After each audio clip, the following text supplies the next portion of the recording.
안녕하세요, 로니들. 논평픽 MC 안내기입니다. 오늘도 편안하고 재미있게 라디오 듣는 기분으로 언론 인권에 대한 교양을 쌓는 논평을 소개해드리는 시간을 가질 건데요. 오늘 다룰 논평은 민식이법 논의는 실제하는가입니다. 도로교통법 및 특정 범죄 가중처벌 등에 관한 법률, 일명 민식이법입니다. 일부 커뮤니티에서 민식이법 놀이를 하는 걸로 추정된다며 올라온 블랙박스와 영상을 근거로 민식이법 문제를 지적하는 유튜브 콘텐츠가 인기를 끌면서 민식이법 놀이라는 단어가 알려지기 시작했습니다. 이들이 말하는 민식이법 놀이는 아이들이 스쿨존 내에서 일부러 돈을 뜯어내거나 운전자를 위협하기 위해 달리는 차에 뛰어든다는 것입니다. 논평은 민식이법 놀이는 실제하는가에 대한 질문에 기사를 작성한 기자 그 누구도 답을 할 수 없을 것이라고 주장합니다. 언론은 일부 네티즌과 유튜버의 주장을 확인 절차 없이 그대로 보도했고 그들의 상상이 실제로 존재하는 것처럼 보이게 했습니다. 채널 A는 민식이법 놀이가 어린이들 사이에서 유행하고 있다고 보도했습니다. 이들이 인터뷰 대상자로 선택한 사람은 운전자, 변호사입니다. 운전자에게 억울한 누명을 씌울 민식이법 놀이를 하는 어린이는 기사에 없었습니다. 논평은 묻습니다.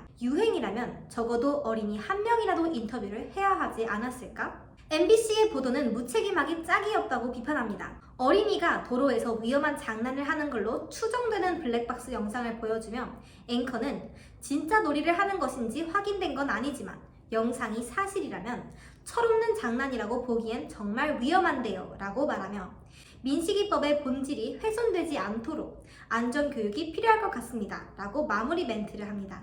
논평은 해당 놀이가 존재하는지 확인도 하지 않고 보도하는 언론이 민식이법의 본질이 훼손될까 걱정하는 모순을 지적합니다. 국민일보는 보배드림 인스타그램 영상을 인용하며 민식이법 놀이를 하는 듯한 라고 기사를 썼습니다. 언론은 별도의 취재 없이 어린이들이 민식이법 놀이를 하고 있다고 주장하는 유튜브와 커뮤니티의 글을 계속 받았으며 사실상 민식이법 놀이를 기정사실화하고 있습니다. 하지만 영상 전후의 상황은 전혀 알 수 없으며 어린이들의 입장은 배제된 일방적인 주장에 불과합니다. 어린이는 체격이 작고 시야 폭이 좁아 도로에서 움직이는 차량을 인식하는 범위가 성인과 다를 수 있습니다. 블랙박스 영상의 대부분은 어린이들이 도로를 건너는 상황에서 미처 차량을 확인하지 못했을 가능성도 높습니다. 혹시라도 돈을 노리고 위험천만한 놀이를 하는 어린이가 있다면 이는 자신의 행동이 어떠한 결과를 낳을지 모르고 어린이이기 때문에 일어날 수 있는 일일 수 있습니다.